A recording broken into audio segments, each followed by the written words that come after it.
Assalomu alaykum bog'dorchilik kuzatuvchilari. 2025-yil 6-iyul sanasida sizlarga ertaki navlardan Samanta ancha shaftolini ko'rsatib o'tamiz.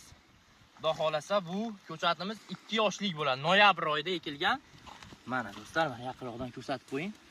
Samanta ancha shaftolimiz shu bo'ladi. Kalibri hozirgi kunda 40-45 ta beradi. 2 yoshlik niholda 2 kilo 3 kilogacha meva bergan. Yaqinroqdan ko'rsatib qo'ying, mana qarang. Juda go'zal shaftoli hisoblanadi.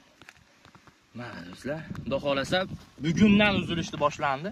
Pishib yetildi, qattiqligi %50 ga tushdi. Pishdi. Xudo xolasa eksportga hozirgi kunda buni 40 ming, 45 ming olyapti do'stlar. Qarang.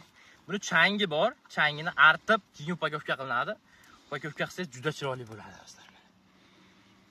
Da ichki tuzilishini ham ko'rsatib o'tamiz. Bismillahirrohmanirrohim.